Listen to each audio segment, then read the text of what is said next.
Mais um podcast Câmara de Vencedores no ar. Vem pra cá, vem participar, se inscreve, compartilha, curte. Vem junto com a gente, se cadastra aqui nesse projeto que é muito legal, onde a gente tem conversado com vencedores sensacionais, maravilhosos.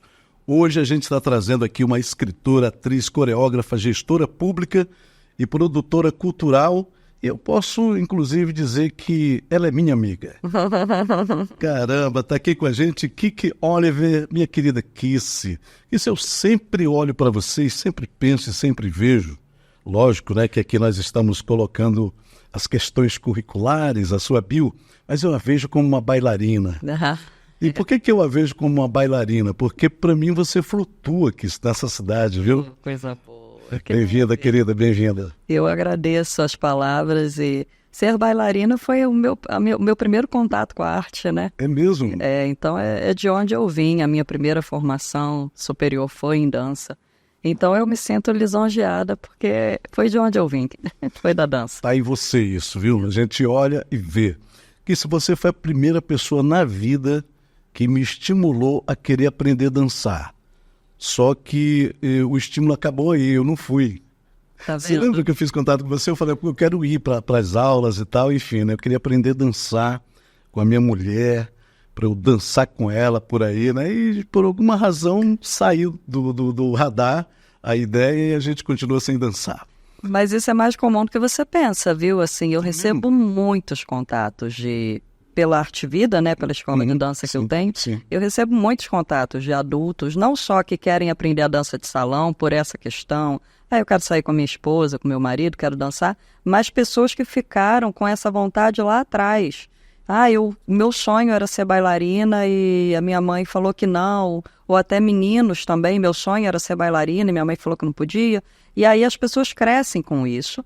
Quando elas têm autonomia, elas vão procurar, mas geralmente acontece um boicote.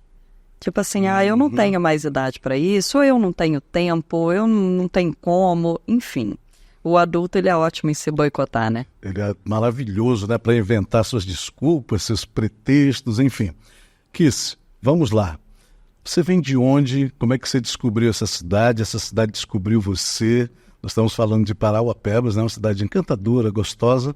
Mas você é uma pessoa que tem, eu diria, repertório geográfico, né? Mas você vai e volta, vai e vem para Parauapebas.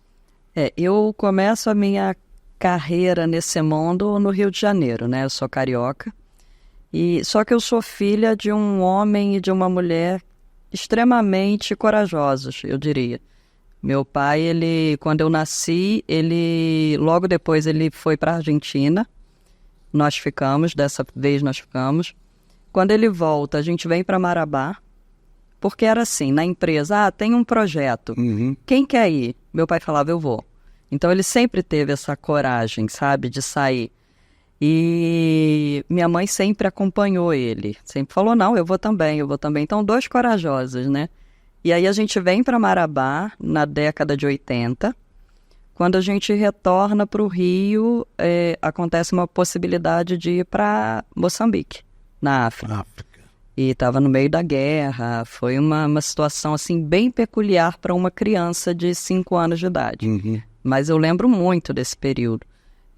Era um projeto da construção da barragem dos Pequenos Libombos, e nessa construção tinham pessoas do mundo inteiro. Então, os meus amigos eram italianos, eram franceses, eram americanos, eram portugueses. E meu pai conta que era muito interessante, que bastava uma semana a gente já estava se comunicando, de alguma forma. Olha isso. Então isso me traz um repertório cultural muito grande para uma criança de 5, 6 anos. E aí eu retorno para o Brasil, para o Rio de Janeiro, e aí surge uma possibilidade em Minas Gerais, a gente vai para Minas, que foi um dos lugares que eu mais amei no mundo. E depois a gente vem para cá, no final de 89 para 90, a gente vem para cá, eu moro na Vila de N5, em Carajás, e lá em Carajás eu faço o meu ensino fundamental e ensino médio, saio, volto para o Rio de Janeiro para estudar, porque o que eu queria fazer na época, que era dança, a gente só tinha na UFBA, na Bahia, na Unicamp, em São Paulo, e no Rio de Janeiro, que era recém-criado, eu fui da segunda turma. E aí eu volto para lá, faço essa faculdade, no meio da faculdade, começa uma faculdade de teatro, porque o pessoal lá em casa brinca que eu não posso ver uma inscrição de faculdade aberta que eu não quero. E aí eu volto para Alpebas, no caso para Serra dos Carajás, a convite da Vale. Porque quando eu morei aqui, eu fiz parte do Quarup. Não sei se você já ouviu falar do grupo Quarup. Sim. Era um grupo de projeções folclóricas patrocinado pela Vale, que participou de festivais na Europa, festivais aqui no Brasil. E eu começo no infantil desse grupo, passo para o adulto, aí vou embora e eles me fazem o convite. Olha, você se formando, volta para assumir o grupo. E aí é quando eu volto para cá em 2002. E aí já não saio mais. Saio assim, né? Porque eu não paro. Claro. Mas fico aqui. Cara, isso fez de você, né, uma figura cosmopolita nos costumes, naquilo que você foi percebendo, adquirindo. Não é à toa que quando a gente fala que atriz, escritora, coreógrafa, gestora pública, produtora cultural, bailarina, não daria para ser menos que isso, né, Kiss? Caramba! Essa movimentação geográfica e social, assim, de estar em vários lugares, em vários momentos, mexe comigo a ponto de eu falar, não, então eu quero experimentar isso, eu quero conhecer isso. A questão da gestão pública, ela começa como? Eu trabalho, presto esse serviço para a Vale, e aí, de repente, eu sou convidada pelo Afonso Camargo para integrar a Secretaria de Cultura, que ainda era coordenadoria na época. Era ele e o Cláudio Feitosa estavam entrando na época. Sim. E aí, quando eu entro na administração pública, é um choque, que eu falo, gente, é tudo muito diferente.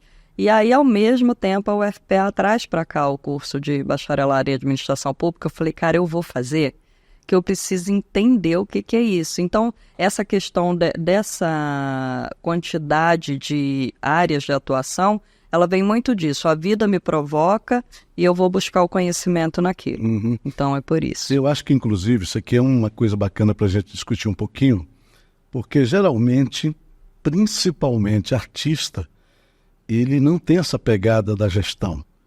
Ele é o cara do front, ele é o cara lá do palco, e às vezes ele não percebe que para ser palco ele tem que ter um backstage, e que muitas vezes precisa começar por ele. Porque no começo de tudo é ele mesmo que tem que tocar o violão, a bateria, a guitarra, o contrabaixo, o triângulo, o zabumba, né, dessa vida, né?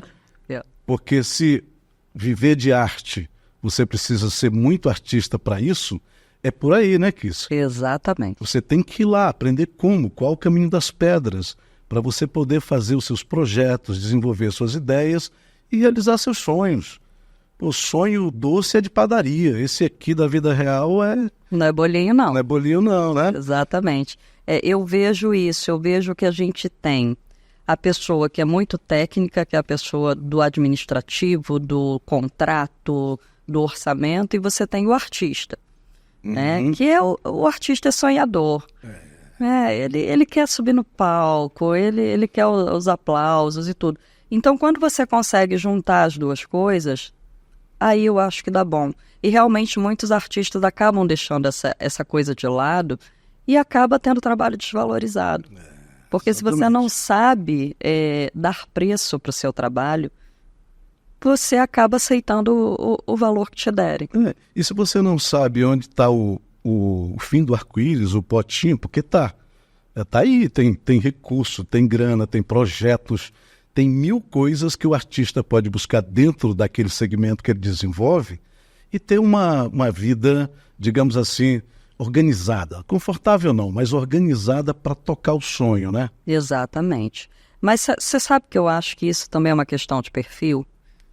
Também, porque, né? Por exemplo, eu vou te falar uma coisa. Eu, com 11 anos de idade, eu tive meu primeiro negócio. É mesmo? Eu tinha uma coleção de gibis em casa, eu fazia assinatura dos gibis da Disney, a gente sempre teve muita assinatura de revista em casa.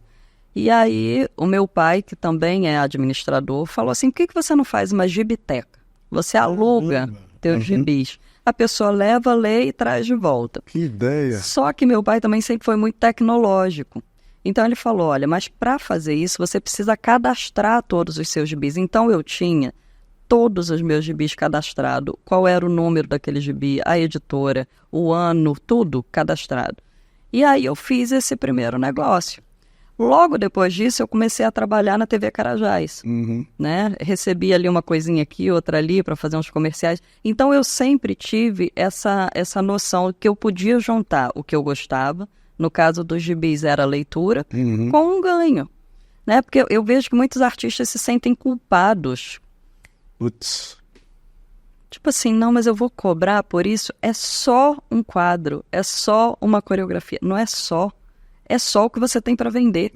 Aí você vai ficar dando de graça? É o que você ganhou, né, do cosmo para você usar a teu favor, para a tua sobrevivência boa. E aí você dá, né? Eu vi esses dias alguém falando isso. Cara, a única coisa que eu tenho para vender, eu não posso dar de graça. Foi uma atriz, eu vou lembrar o nome dela. Não foi? Foi uma atriz. Alguém falou isso esses dias e vem muito a calhar. E o artista, ele tem essa coisa da culpa. Como é que quebra isso? Você que é gestora, você que é produtora, que sabe que para você montar um palco tem muita tranqueira, como é que faz para a gente quebrar isso, né, no artista, nas pessoas de talento maravilhosas e que tem essa barreira para poder comercializar sua arte? Eu acho que a primeira coisa é a gente entender que, ok, a gente recebeu um dom, mas só que esse dom ele precisou ser lapidado. E para ele ser lapidado, eu precisei de tempo, eu precisei de dinheiro, né? Eu investi naquilo. Porque pessoas só com dom você tem, mas nem sempre isso vai para frente. Em que momento você transforma o dom numa fonte de renda do seu trabalho? E você tem que entender que o tempo que você gastou para aquilo, as coisas das quais você abdicou na sua vida, para ter aquele conhecimento, isso tem que ser cobrado. Só que a sociedade, ela coloca a arte num lugar muito pequeno. Vamos dar um exemplo aqui bem prático. O seu filho está na escola e você precisa escolher um dia para levar ele no médico. Aí você olha um dia que tem aula de artes e educação física, um dia que tem aula de matemática e português. Ele vai faltar que dia? Né? É o óbvio, né? Exato. Então a gente já coloca nas crianças que aquilo dali não é importante. Ah, não, é aula de arte, pode faltar.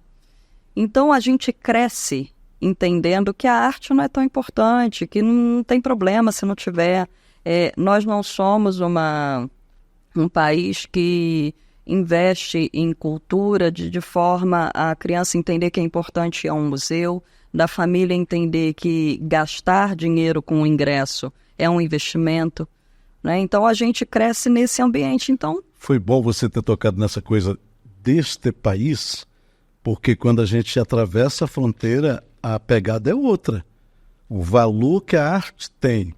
Os próprios brasileiros que têm condições saem daqui para ir consumir arte lá fora, da Argentina para diante. Aí você vai para Londres, você vai para Paris, você vai para Nova York, você vai para qualquer lugar do mundo que já está ali no calendário, já está na cultura das pessoas. Você visitar um museu e você vê o encantamento. Mas aí quando a gente volta, aí a gente cai naquela realidade da nossa cultura brasileira de que a nossa arte não é importante. E a gente meio que criou uma barreira com isso. Eu vou falar de mim particularmente, que eu vou passando ali na Netflix, filme brasileiro. Filme brasileiro. Aí você vai procurar outro. Cara, o que tem, eu vi Bacurau, cara, que filmaço, recomendo. Tem um monte de filme brasileiro que tem uma pegada internacional, que é um negócio de louco. Mas a gente fala, é filme brasileiro. Não quero, não vou assistir. Olha a nossa cabeça. Para quebrar isso, como é que a gente faz? E eu vou te falar uma coisa, isso aqui dentro, mas quando a gente sai daqui, as pessoas ficam loucas com o que a gente faz aqui. Não é? Por 2 vezes eu fui para os Estados Unidos, né? Uma vez eu fui levar uma palestra sobre cultura brasileira, com uma apresentação pequena, e uma outra vez a gente levou para um prêmio, uma premiação brasileira que tinha lá, nós levamos o forró, o samba de gafieira, e fomos convidados para fazer parte de um evento de dança de salão, também levando a gafieira. Eles ficam completamente loucos. Por quê? O que se tem o que se levava de cultura brasileira, por exemplo, para os Estados Unidos, para a Europa, geralmente ficava no samba, no pé, vou colocar entre aspas as antigas mulatas, né, que já nem se usa mais esse termo, e a capoeira. Então era o que se conhecia. Aí quando você começa a levar outras coisas, eles ficam encantados. Então você acaba tendo uma valorização maior da sua arte fora do que aqui. E isso eu digo também em nível nacional, tá? Muitas vezes minha arte precisa ser reconhecida fora do estado ou em nível estadual, né, de Belém para lá, para depois ser reconhecida aqui dentro do município. Porque essa é uma coisa que, como já está no comportamento, a gente tem que fazer esse jogo, tem que fazer esse desvio para poder voltar, né? Exato. E tem mais, né, Kiss? Quando você fala disso, me ocorre que a gente, além de se boicotar, né, como profissional, naquele segmento que a gente desenvolve na arte, a gente ainda desfaz o outro, desconstrói o outro. O sertanejo, vamos pegar aqui, a galera do sertanejo meio que vira a cara para a MPB, a turma da MPB meio que vira a cara para o calypso, a turma do calypso detesta funk, a turma do funk diz que tudo não vale nada, que a música engajada é a deles. E a gente fica nisso. A gente fica o tempo todo depreciando os outros e nem se valoriza. Até porque quando a gente deprecia os outros, a gente também acaba entrando na roda, né? Aquele dedo que aponta para lá, tem vários apontando para a gente.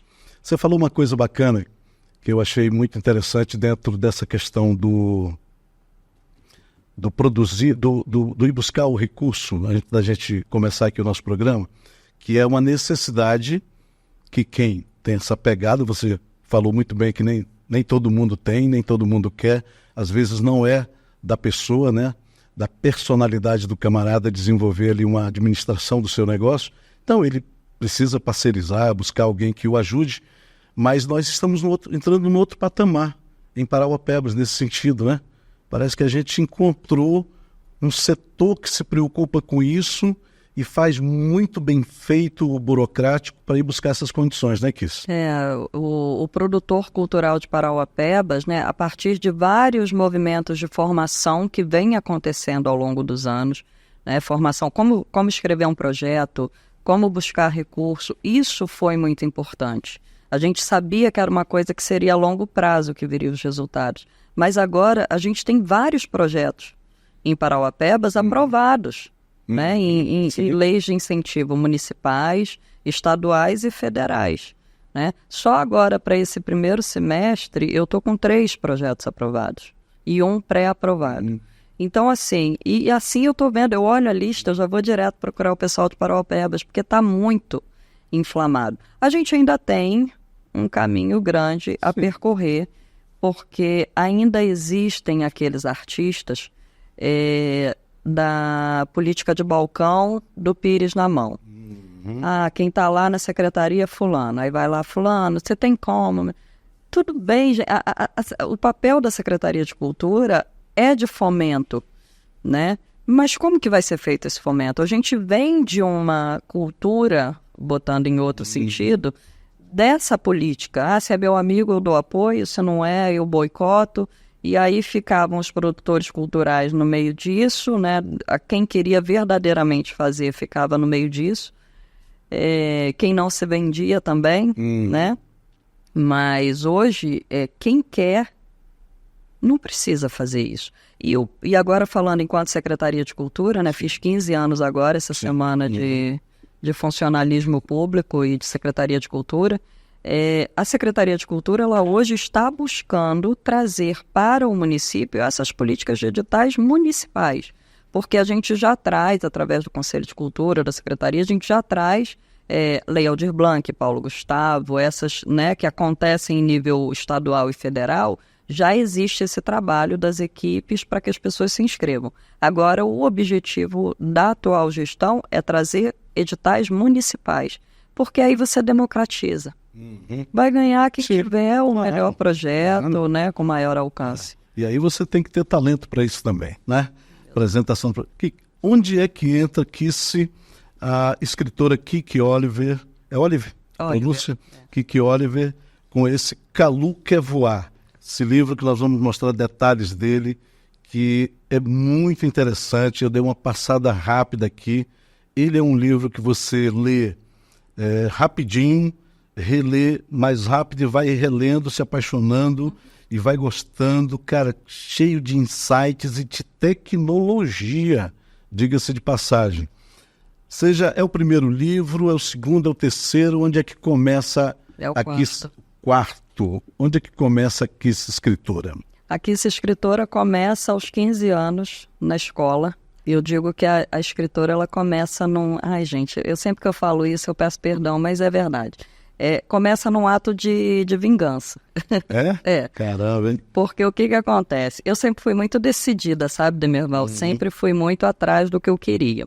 Na época da escola, eu fazia teatro e teve um teste para uma peça de teatro que seria a peça principal de final de ano. E, na época, eu tinha um namorado que era ator também. E aí nós fomos fazer esse teste porque tinha um casal que seria o casal principal da peça. Ele passou e eu não passei. E aí eu falei, bom, e agora, né? Aquilo lá foi lá naquele lugarzinho da vingança. Aí eu falei, cara, quer saber? Já que essa peça aí eu não passei, eu vou escrever a minha. E aí eu fui, escrevi a peça, fui no diretor e falei, olha, escrevi uma peça, é uma comédia, porque a outra era um drama, era uma coisa bem pesada, sabe?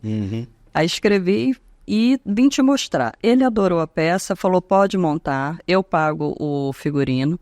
E aí eu cheguei para a professora e falei, olha, esse ano nós não vamos montar uma peça só, vão ser duas, porque o diretor já liberou, a peça já está aqui, só tem uma condição. Eu sou o papel principal e o meu namorado é o papel principal. E aí começa nessa... Como é que era o nome da peça aqui, você lembra? Nem Romeu, nem Julieta, uma sátira de Romeu e Julieta. E aí eu começo essa questão da escrita pelo teatro. Depois eu vou embora, faço a faculdade de teatro. Quando eu retorno para Carajás, eu faço uma companhia de teatro com o psicólogo Fabiano, que trabalha também aqui em Parauapebas, na prefeitura, e a gente faz uma companhia chamada Nós da Garagem. E com essa companhia a gente fez umas 4 peças de teatro, todas escritas por mim também. Então, a escritora começa no teatro, né, na peça de teatro. E depois segue a escrita técnica pelas faculdades e tudo, mas é na pandemia que, naquele momento de loucura, o que a gente vai fazer e tal, eu sinto que ali as pessoas tiraram sonhos da gaveta. Lógico que quem conseguiu manter ali um pouco da saúde mental, né? E aí eu falo, cara, eu tinha tanta vontade de escrever um livro infantil e tudo, só que eu sento e escrevo logo 3 de uma vez. Eu faço logo uma coleção, que foi a coleção Pluralidade, com 3 livros. Eu não trouxe, porque todos foram vendidos. Amém. Os 600 livros foram vendidos. Prefiro eles estarem onde estão. Exatamente. E um dos livros recebe o convite para ser lançado na 20ª Bienal Internacional do Rio. A Secretaria de Cultura do Rio de Janeiro me convida para fazer parte do projeto Paixão de Ler, que era um stand voltado só para autores negros, com histórias de empoderamento, principalmente. E aí eu vou fazer esse lançamento lá e, a partir de lá, esses livros voam.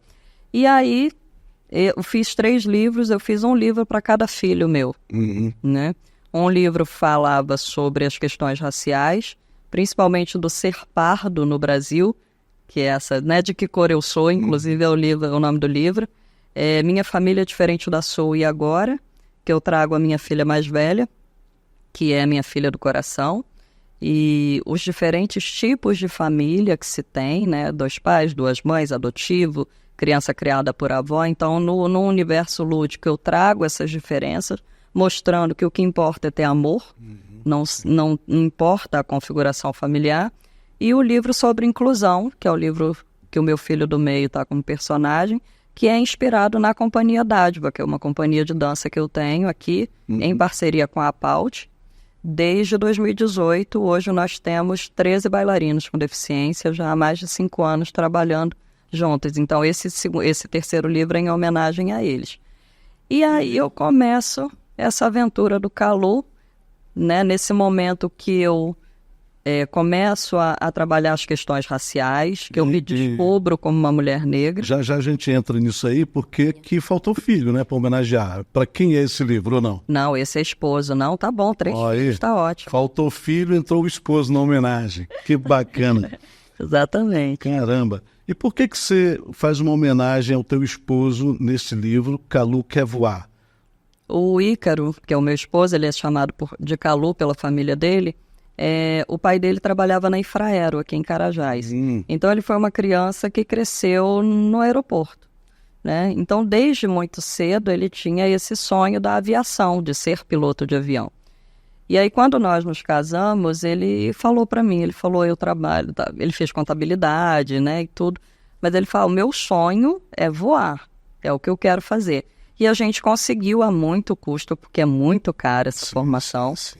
A gente conseguiu, hoje ele é piloto privado, né, de avião, e ele é um homem negro. E ele sempre falou, o meu sonho é um dia estar uniformizado num aeroporto e uma criança negra olhar para mim e falar, eu posso chegar ali. Arrepiei. É isso. Uau, hein? E aí, Caramba. se você pegar a primeira imagem do Calu sentadinho aí, no livro, ele está observando umas crianças dançando o passinho, e eu coloquei ele num fundo de jornal, e ele sem rosto. Por quê? Segura o raciocínio. Quando você diz colocou ele num fundo de jornal, foi você que fez? Fui eu que fiz toda a ilustração. É mesmo? Toda a ilustração é minha. E onde é que está aqui a Kiss ilustradora? Ainda não tive coragem de colocar. Pô, que bacana. Deixa eu estudar mais um pouquinho, eu coloco aí. Que legal. Esse design. Verdade. Pô, mas ficou lindo isso aqui, hein? Então, e aí nesse momento... Registrou essa aqui? Pedi pro Matheus registrar essa aqui.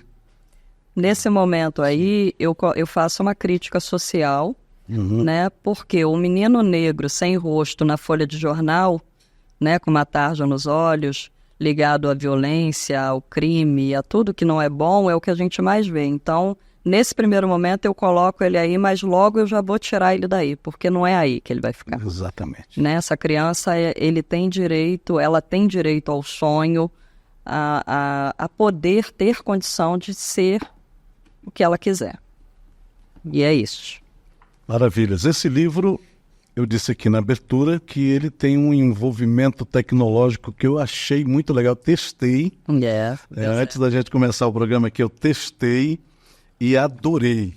Ele traz aqui em algumas páginas um QR Code. Explica para nós. Esse QR Code, ele vai, conforme a criança vai lendo o livro, ela vai acessando, né, através do celular, uma playlist que toca uma música que tem a ver com aquele momento ali.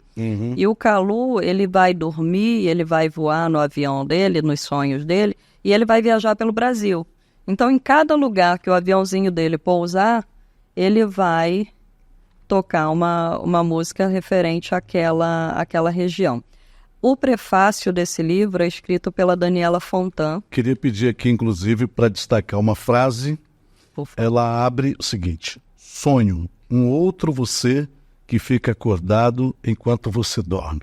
Cara, na hora que eu li isso aqui, virou uma chavinha, né? Porque a gente pensa muito que às vezes os sonhos são impossíveis, às vezes os sonhos são muito lúdicos, muito utópicos, mas a realidade é que nós somos realmente duas pessoas, né? A que dorme e tem aqueles sonhos normais, e desses sonhos muitos às vezes são nos chamando à ação, e tem a gente que acorda todos os dias, chova ou faça sol, e tem que ir para o chão de fábrica das nossas ideias. Eu adorei essa frase da Adriana. Da Daniela, aliás, que se apresenta aqui como atriz, palhaça, ilustradora e amiga da Kiki. É amiga de infância. A Dani Fontan, vocês devem conhecer, ela é atriz, ela está em várias produções da Globo, Netflix. Inclusive, ela é paraense e ela morou aqui uma época, né? A Dani é talentosíssima, tem trabalhos maravilhosos dela, A Sogra que Te Pariu, O Porteiro, o filme, enfim, ela fez vários. E eu pedi para ela, falei, já que você me conheceu criança, escreve o prefácio. E aí ela fez esse prefácio lindo. Que esse livro é para quem? É para crianças, adolescentes, adultos, porque eu voltei a ser criança quando eu olhei para ele aqui. É para todas as idades. Eu já tive adultos lendo esse livro e chorando, porque toca. Essa questão do sonho não envelhece, né? Então toca as pessoas em algum ponto. Ele foi agora lançado no Rio e teve uma dramatização dele no teatro, na Sala Maria Teresa Tápias, na Escola Tápias. E no final da dramatização, a maioria dos adultos estavam chorando. Então, assim, é essa questão do sonho, né? E a gente para pensar a quantidade de sonhos que você vai deixando para trás e a gente precisa resgatar eles. Então, essa escritora de livros infantis que nasceu na pandemia foi num processo desse. Não, eu preciso fazer alguma coisa. A gente não sabia até quando a gente ia durar, a gente não sabia até quando a gente ia ficar dentro de casa. Aí, cara, eu preciso aproveitar de alguma forma esse tempo que a gente não sabia qual era. A gente entrava no Facebook, era luto. Você falava com a pessoa hoje, amanhã a pessoa estava entubada. Você fala, meu Deus do céu. Então foi um momento de muita loucura. E aí eu fico muito feliz de ter tido a coragem, porque o boicote existe. Existe. Aí você fala, cara, eu sou uma gestora pública, eu sou bailarina, será que eu vou conseguir escrever? E aí você escreve, tem uma validação de uma editora que fala, não, gostei do seu trabalho, quero. Essa editora, a Conexão 7, que lançou esse livro agora, que é diferente da que lançou os primeiros livros, é uma editora voltada para histórias negras, de escritores negros. Então, é uma validação e tanto. Você fala, poxa, alguém gostou, né? E outra coisa, né? Acho que está aqui um parêntese para a gente colocar a capacidade que algumas pessoas têm, e a gente não vai dizer que todo mundo deveria ter, porque são só algumas mesmo, ainda bem que algumas, de perceber em determinados momentos da vida, quando tudo parece dizer não, quando tudo parece não fazer sentido, você aproveita, né, esse momento e faz algo que não estava nos planos da pandemia. A pandemia veio para nos mostrar a nossa fragilidade, a pandemia veio para mostrar que a gente tinha casa, que a gente tinha família, a pandemia veio para cumprir o seu papel enquanto um problema de saúde, mas para aqueles que viram no tempo e no espaço uma possibilidade, estão dando resultados, e são muitas pessoas por aí que viram isso, gente que aprendeu uma nova língua, gente que aprendeu um novo ofício, gente que aprendeu a olhar de novo para a família que já não via mais. Cara, então, isso é algo que a gente precisa mostrar que está fora do planejado do tempo e da hora, né? E isso é muito bacana. Vamos lá falar um pouquinho, ainda do livro, Kiss. Ele já foi lançado aqui em Paraupebas? Não, ele vai ser lançado agora, no sábado, dia 23 de março, às 16 horas, no Centro Cultural Paraupebas, CCP. Ele vai estar com ingressos gratuitos, mas disponíveis pelo Simplo, até pela lotação do local. E vai ser um momento bem especial, vão ter apresentações de dança, da Arte Vida, dos alunos. Você falou aqui para mim que os meninos vão dramatizar. O Dádiva, a companhia de dança inclusiva Dádiva, vai fazer a dramatização da peça. Vão entrar e agora um desafio para eles, que é a questão do teatro. Sim. E aí acho bacana que a gente pode ter o livro ali como uma espécie de roteiro, né? Porque você está lendo aqui a página e vendo a dramatização. Seria isso? Sim, sim. Oh, que bacana, hein? Tranquilamente. Eu vou estar lá, vou estar autografando os livros. Vai ser a partir de que horas? De 16 às 18. No sábado. No sábado, 23. Tá quanto esse livro hoje? Hoje o kit dele, porque ele vem numa sacolinha, vem com adesivos, inclusive as crianças podem colar no livro. Foi para a região Nordeste, ele pode pegar um adesivo da região Sul e colocar lá. O livro, na verdade, ele é uma base, a criança vai poder brincar.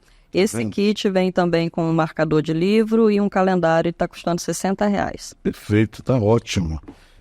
Vamos entrar um pouquinho de onde vem esses teus cabelos loiros de preto. Maravilhoso. Como é que você se descobre negra? Porque eu vi agora recentemente, não sei se você acompanhou a história da menina que não foi aprovada numa área porque ela era branca. Ela colocou lá que ela era parda, mas tinha uma exigência lá nos critérios, lá no gabarito, No edital, que não batia. Então, quando a gente pensa que está tudo resolvido, quando a gente pensa que já colocou um ponto final nesse capítulo, eis que a gente descobre que ainda tem muita coisa a ser feita. Tem muita coisa. Eu me descubro uma mulher negra na pandemia. A pandemia, assim, eu até me sinto um pouco culpada, porque as pessoas falam...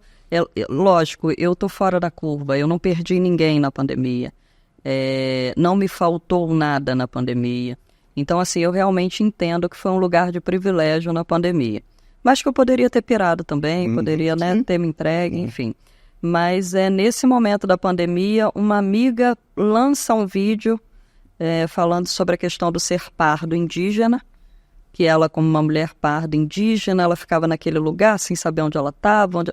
E aí, essa questão do pardo me acompanha a vida toda e me incomoda muito. Eu falo, gente, mas o pardo... Tá, quem é o pardo? Eu ficava assim, mas quem é a gente? O que a gente come? De onde que a gente veio? O que a gente dança? Né? Porque eu vou muito para essas referências. E aí, quando ela lança esse vídeo, eu falo, cara, ela é uma parda indígena, então eu sou o quê? E aí eu começo a buscar entender quem eu era nessa confusão. Ao mesmo tempo, eu sou convidada para participar de uma live, um professor de forró negro, retinto, né, preto, e ele me convida para fazer essa live, para falar sobre dança e tudo. E aí, quando a gente começa a live, ele falou, e hoje eu estou aqui com essa negra que é puro poder e tudo. Aí eu falei, gente, será que foi a maquiagem? Será que foi a iluminação? Por que ele está falando que eu sou negra, né? E aí a gente começa o papo, mas aquilo fica assim, gente, mas eu não sou negra, né? Eu sou parda. Ainda faltava o entendimento do pardo dentro da raça negra. E aí no meio da live ele fala, você se reconhece como uma mulher negra, né? E no impulso eu falo sim. Mas eu fico, gente, eu falei que sim, mas eu tenho que entender isso. E aí eu começo essa pesquisa do que é o ser pardo no Brasil. Ao mesmo tempo, eu sou selecionada para fazer parte de uma turma, né, do Itaú Cultural, um edital que ele lança, com 30 vagas para um mestrado em arte da cena, 30 vagas para o Brasil inteiro. E aí eu entro nesse mestrado e lá eu tenho contato com pessoas com as mais diversas origens e pensamentos, e um núcleo negro muito forte lá dentro. E eu tenho esse reconhecimento desse grupo também. Falo, bom, então agora é isso. E aí eu levo a minha pesquisa do mestrado para entender o que é esse negro de pele clara, que é o pardo, dentro do Brasil. E aí, quando eu começo a remexer, primeiro que assim, eu falo, beleza, agora eu tenho um chão. Né? Então, assim, a dança afro, que sempre me pegou muito, eu sou neta de mãe de santo, o batuque sempre mexeu muito comigo, o samba, você sabe que eu sou completamente apaixonada, eu sou do carnaval, eu vou para Marquês de Sapucaí. Ou seja, toda a negritude estava ali o tempo todo, só que ficava naquele campo do não, eu gosto porque a minha avó era preta, eu gosto porque a minha outra avó era preta, eu gosto porque meu pai é negro. Ficava nesse campo, não, é por isso, não é porque eu sou, né? E aí quando eu me descubro negra, a primeira coisa é isso, ufa. Agora eu tenho um lugar no mundo, agora tudo faz sentido. O fato de eu nunca ter alisado o meu cabelo. Olha isso. Eu passei pela progressiva, pela japonesa, com o meu cabelo do jeito que ele é. E não era por falta de tentativa dos cabeleireiros, não. Que a primeira coisa que eles falavam, não, vamos acalmar o teu cabelo, vamos... Mexe no meu cacho. Né? E eu falava, não, eu gosto assim. Quando eu quero alisar, eu faço escova e tá tudo certo. Então...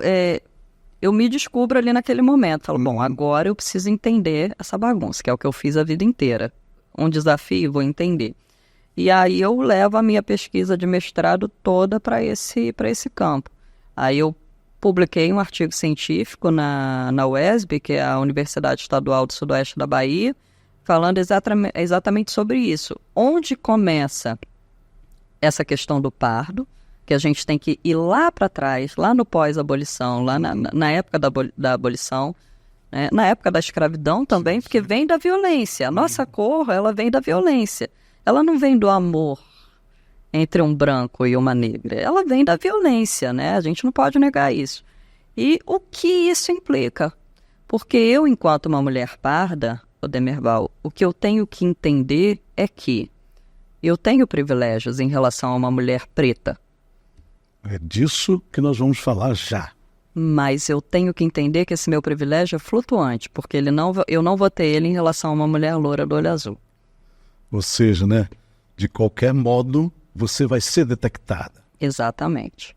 Seja porque eu sou branca demais para ser preta, ou seja porque eu sou negra demais para ser branca. Então, esse é o ponto do meu trabalho. E eu diria aí que, se você quiser retornar para seguir nesse raciocínio, beleza, mas eu diria até que, só fazendo um parênteses aqui para também reafirmar isso, né? Quando você fala de privilégio, também tem todas essas condicionantes. Quem é esta parda? Ela é uma escritora, ela é uma coreógrafa, ela é uma artista, ela é uma gestora. Então, esses privilégios, eles estão cheios de reconhecimentos da pessoa. Mas quem não é? Mas quem não tem? Mas quem não conseguiu? Ele vai ter que ser referendado só pela cor.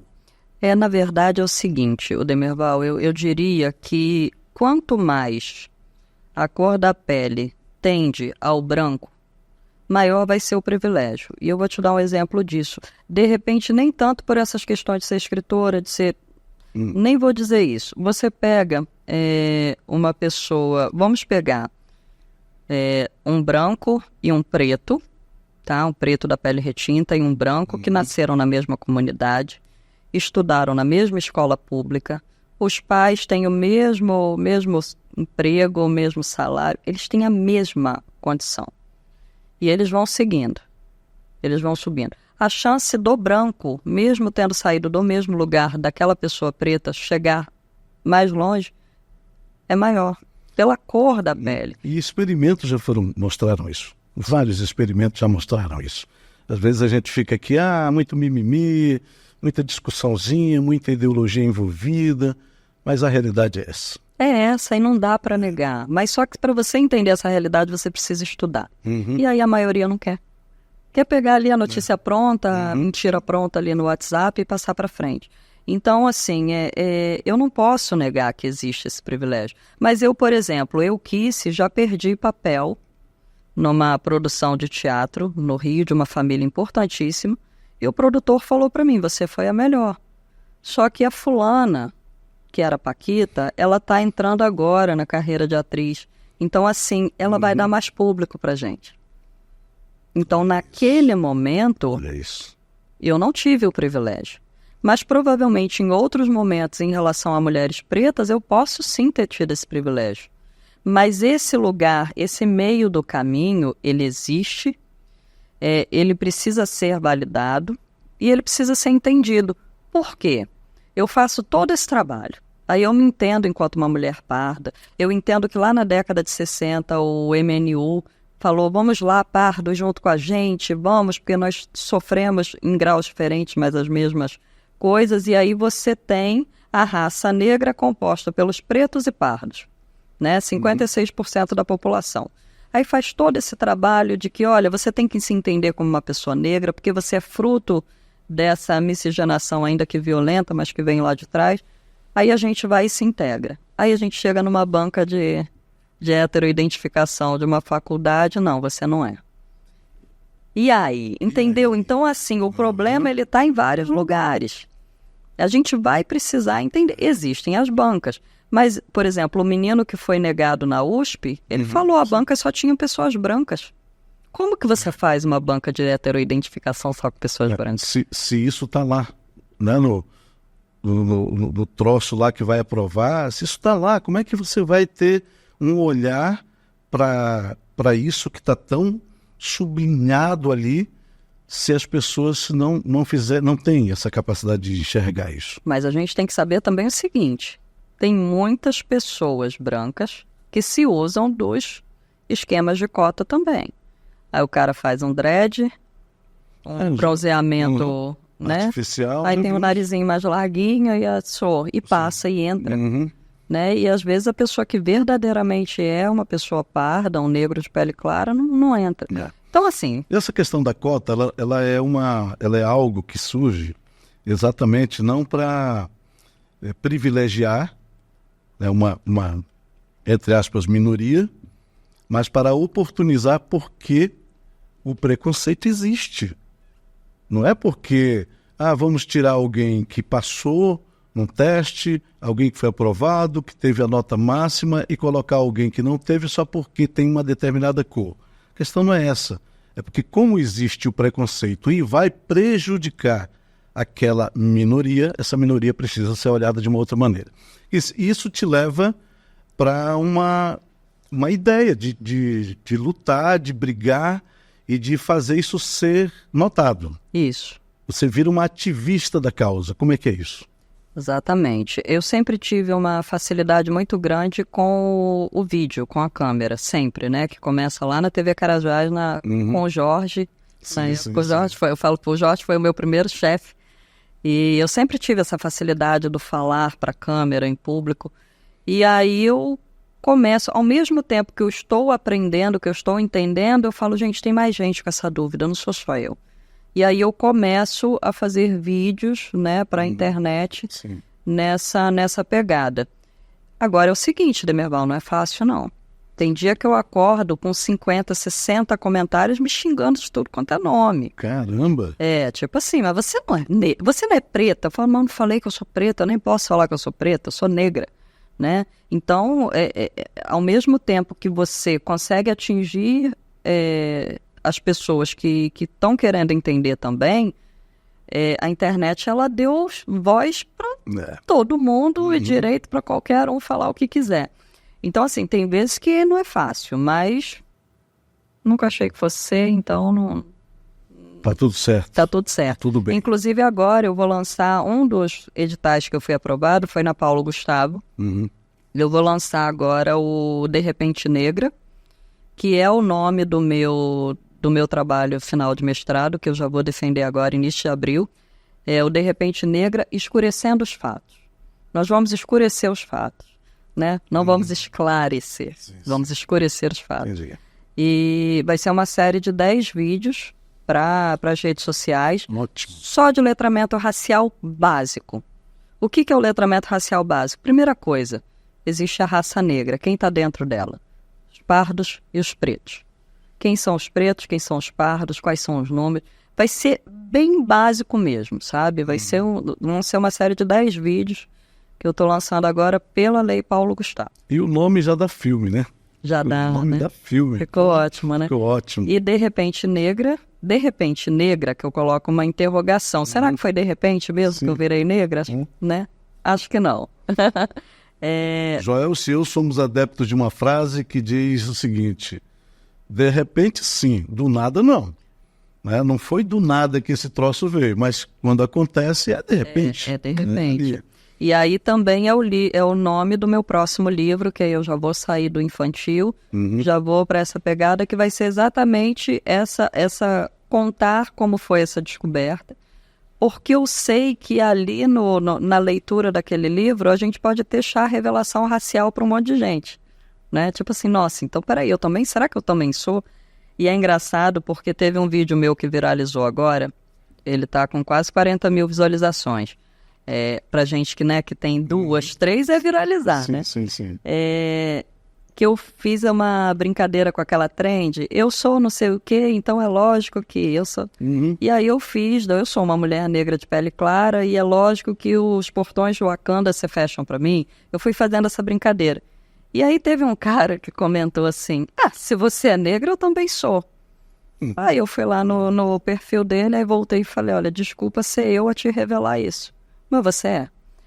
E o cara não respondeu mais. Eu falei, pronto, eu plantei um negócio na cabeça dele. Pô, tu é um negão, rapaz. Negão de tirar o chapéu, viu, mano? Você é um negão de tirar o chapéu. Então, assim, é muito louco isso. Eu falei, você é negro. Então, assim, falta essa identificação racial porque os pardos ficam nesse limbo. tem horas que você se passa por uma pessoa branca. Você não vai ter aquele problema de ser separado pela polícia, enfim. Né? Quantas vezes o meu esposo ele tem a pele mais escura do que a minha. Quantas vezes eu entrei no embarque internacional, eu passei e ele ficou? É mesmo, né? Muitas vezes, e eu ficava sem saber para onde. Não, teve vezes dele fazer aleatoriamente teste antibomba, antidroga, antiterrorismo, enfim. E eu falo, gente, cadê ele? Eu falo para ele, você devia ganhar na Mega Sena o tanto que você tem sorte para ser escolhido aleatoriamente. Porque é sempre assim. A justificativa é essa, né? Olha, foi aleatório. Uhum. Sei, né? Com C cedilha. Sei com C cedilha, sim com C cedilha, né? Então é muito louco isso. Então eu vou trazer esse novo livro, aí já é uma escrita, né?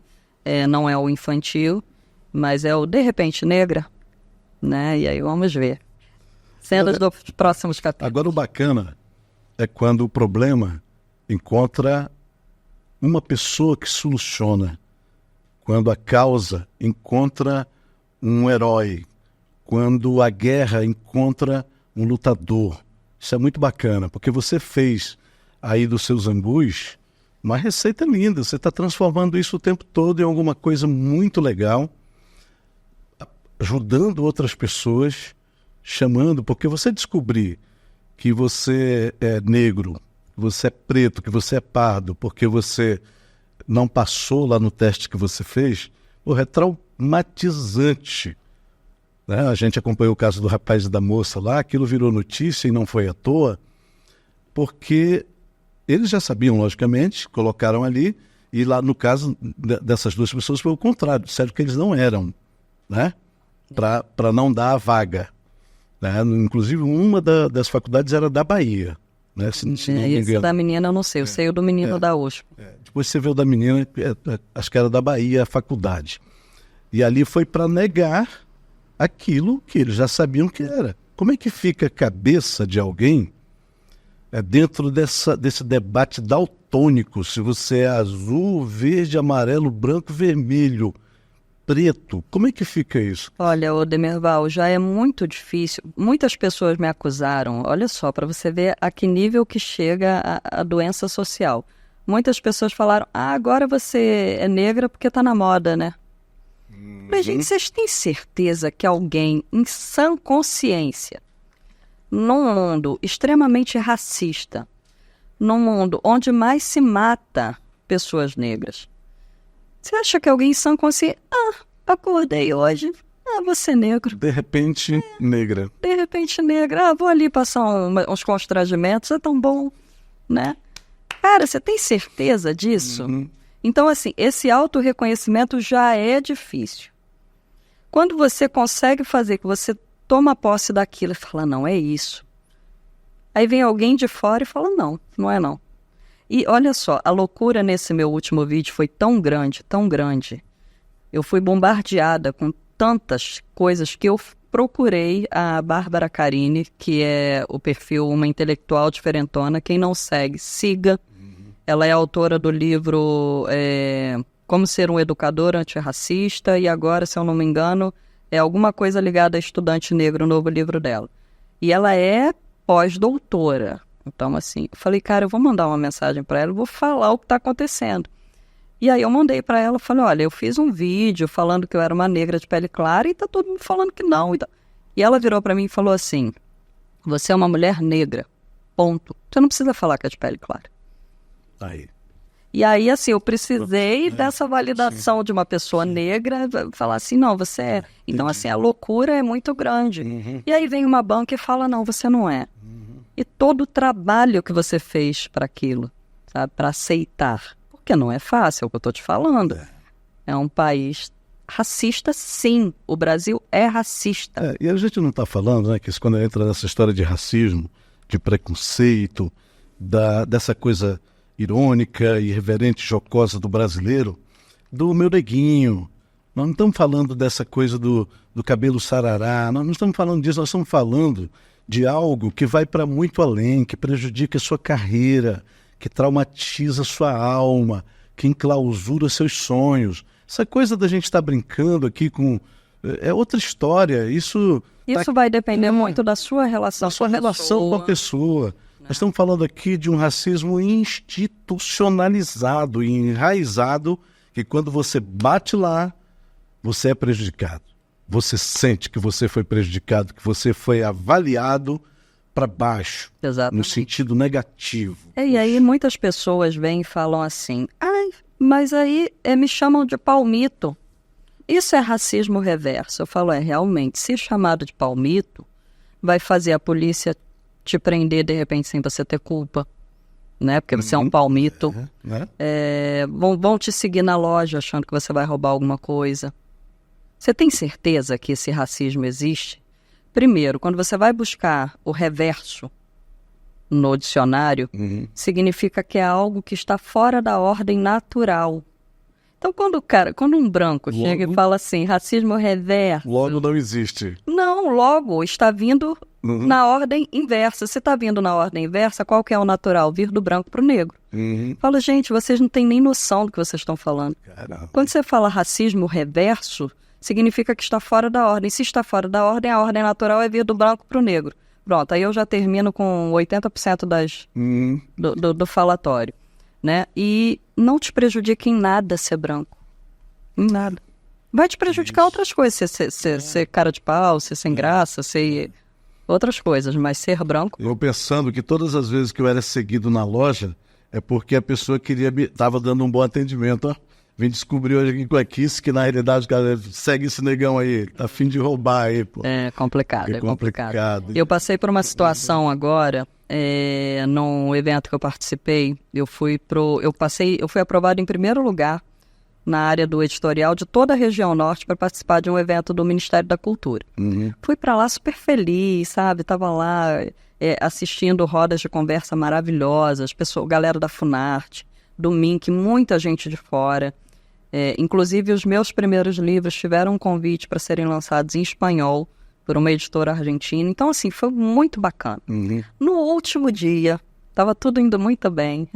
No último dia, uma amiga que eu fiz lá, uma senhora branca, falou assim, vamos participar da cozinha do Sebrae? É legal, porque no final a gente come alguma coisa. Eu falei, vamos. Ela falou, eu vou lá fazer a nossa inscrição, porque eu ia para uma roda de conversa. Eu falei, mas lá é que horas? Ela falou, tem que estar lá 3 horas. Eu falei, olha, 3 horas eu vou descer da roda de conversa, eu vou direto para lá. Ela foi lá, fez a nossa inscrição, deu o meu nome, o nome dela, e ela chegou mais cedo e entrou pro local. Não era um local fechado, era meia parede. Então, quando eu cheguei e fiz assim para ela, falei, eu tô entrando, ela, teu lugar tá aqui. Aí eu, beleza. Quando eu fui entrar, eram 3:03 que eu olhei. A moça falou, não vai poder entrar. Falei, não, mas eu tô inscrita. Ela falou, mas não vai poder entrar. Eu falei, mas deixa eu te falar. A minha amiga guardou o meu lugar ali, olha, e ainda nem começou. Ela falou, mas não pode, era para estar aqui 3 horas. Naquele momento eu falei, eu não estou entrando porque era para estar aqui 3 horas. Eu estava errada, eram 3:03. Falei, não, tudo bem então, eu vou assistir daqui de fora. E aí eu sentei atrás, a minha amiga estava de costas de frente pro palco. Ela falou, cadê você? Eu falei, eu estou sentada aqui atrás porque eu não vou poder entrar. Ela falou, mas por que não vai poder entrar? Nem começou, eu falei, não vou poder. Essa minha amiga levantou, foi lá na mulher, e eu só vi ela assim, ó. Aí eu, meu Deus do céu, é por causa do horário, gente, que eu não tô entrando. Aí ela sentou, me mandou mensagem, pode entrar. Aí eu cheguei na porta, essa mulher, olha, 1000 desculpas. Nossa, pode entrar, fica à vontade, você tava com um lugar marcado, né? Aí eu já tinha avisado, né? Mas tudo bem. Entrei, sentei. Só que nisso começou a apresentação. E aí eu não consegui conversar com a minha amiga. Quando terminou, eu virei para ela e falei assim... Aí nós saímos. Quando nós saímos, estava a minha amiga na frente e eu atrás, só dava para passar uma pessoa. A mulher virou para ela e falou, olha, 1000 desculpas pelo que aconteceu. E para mim, nada. Aí eu olhei assim pra cara dela e falei, não, foi comigo, né? Mas beleza, saímos. Aí eu virei para essa minha amiga e falei, o que você falou para ela? Ela falou, eu cheguei lá e falei que era um absurdo, porque não tinha começado ainda. O seu lugar estava marcado e você estava inscrita. Eu falei, mas eu falei essa mesma coisa para ela. E a minha amiga teve o direito de falar, de brigar. Você imagina se eu tivesse brigado? Né? Aí, A Nega Raivosa. Exatamente. 1 milhão de views. Nossa, e aí já vinha segurança, enfim. Então, assim, são coisas que, Demerval, não dá pra gente fingir que não acontece. Não dá. Porque esse livro tá voando. Tá voando. Ele foi convidado para ir para o exterior. Para onde, quando você vai levá-lo? Tudo der certo, em agosto ele vai ser lançado na Feira do Livro de Maputo, Moçambique, continente africano. Ele teve esse convite, foi nesse evento que eu participei, do MINC. A gente teve contato com vários órgãos internacionais de cultura e ele foi convidado para ser lançado lá. Inclusive, não só o lançamento, mas eu vou levar uma equipe e nós vamos fazer oficina de danças brasileiras, de escrita, porque eu gosto sempre de agregar né, outras coisas. E, inclusive, o Calu vai com uma oficina de navegação aérea criativa para crianças. Caramba, hein? Porque nós somos uma equipe, não é só um casal, não, é uma equipe. Fazer um workshop ali para molecada, né? Exatamente. Bom, o Calu, né, você dedicou ao Calu criança, né? Ao Calu menino, porque é um livro para o sonhador, né? Hoje o Calu já voa, hoje o Calu está brevezado. Tá né? O brevet dele. O brevet dele é um livro muito bacana. Eu li até o meio muito rapidinho, adorei cada página, ilustração da própria Kissy. O livro tem os QR Code para a gente ouvir as canções. A primeira que eu fui ouvir, já fiquei cantarolando o tempo todo. Já vai tocar hoje à tarde. Já vou tocar hoje à tarde. Eu não vou nem falar aqui para não dar spoiler, porque eu quero que as pessoas testem lá no celular delas e escutem uma música que a gente captura do livro, cara. Que bacana isso, hein? Que legal. Kiss, redes sociais, contatos, como é que a gente te acha neste mundão da internet? Basicamente Instagram, que é o que eu mais uso hoje, é o @KikiOliver, com 2 R's no final. E estou disponível, tenho dado algumas palestras, tenho feito algumas visitas a escolas, né? Dentro desse projeto, inclusive dos vídeos, eu tenho previsto visitas em escolas, porque eu acho o seguinte, Demerval, a gente precisa ir na base. Com certeza. A gente precisa ir na base, é lá que a gente vai. É muito engraçado, quando eu chego numa escola para fazer uma palestra, eu sempre brinco com eles. Falo, vocês não estão achando estranho uma pessoa branca vir falar com vocês sobre raça? É esquisito, né, e tal. Eu sempre faço essa pergunta e não falo nada. Aí depois eu falo, quem se considera negro? Levanta. Geralmente vão se levantar os negros com a pele, né, mais escura, né, eles levantam. E aí, quando eu faço toda a palestra, no final eu faço a mesma pergunta, quem se considera negro, levanta. E aí é engraçado, porque às vezes uns meninos brancos levantam também e falam, não, você pode sentar, depois eu converso contigo, mas você não. Então, assim, cria uma consciência na base, porque vão ser os futuros adultos, né, eles que vão estar aí. Fora o Calu quer voar, fora o Escurecendo os Fatos, fora o De Repente Negra, eu tenho também aprovado agora um projeto de um festival só de cultura negra, que vai acontecer em maio, aqui em Parauapebas, que é o Na Pele. Vai ser um festival com dança, teatro, rodas de conversa, oficinas só de cultura negra. E pela Funarte, eu estou com o projeto do Sertão à Amazônia, onde eu vou levar a dança paraense para o sertão da Bahia e uma atriz baiana vai trazer o teatro para cá, para a Amazônia. Então, assim, muitas coisas acontecendo ao mesmo tempo. E é isso, estou lá nas redes sociais, disponíveis, palestras cobradas. Sim, claro, né? Que fique claro, porque claro. Que as pessoas falam, você pode vir dar uma palestra? Posso, vou mandar o orçamento para você. 90% das vezes a conversa acaba aí. Imagino. Não vou dar de graça o que eu... De jeito nenhum. Gastei muito para conquistar. E outra coisa, né? Você está fazendo uma revolução silenciosa, tranquila, porque quando você falou, por exemplo, que você vai nas escolas, que você tem um programa que trabalha isso, eu fico imaginando o que vira na cabeça dessa meninada para quando ele for enfrentar essa realidade que a gente discutiu aqui. Chegar lá preparado e não ser pego de uma surpresa que nem deveria ser, né? Exatamente. Então a gente precisa saber quem somos, precisamos desse autoconhecimento e às vezes precisa de alguém para nos mostrar os fatos como eles são. Exatamente. Queridona, brigadão, ótimo lançamento neste sábado, estaremos lá eu quero aproveitar para deixar aqui aberto para outras conversas, para outros papos, porque eu acho que há muitos fatos para escurecer. Exatamente. Obrigado, querida. Valeu, obrigada pelo convite.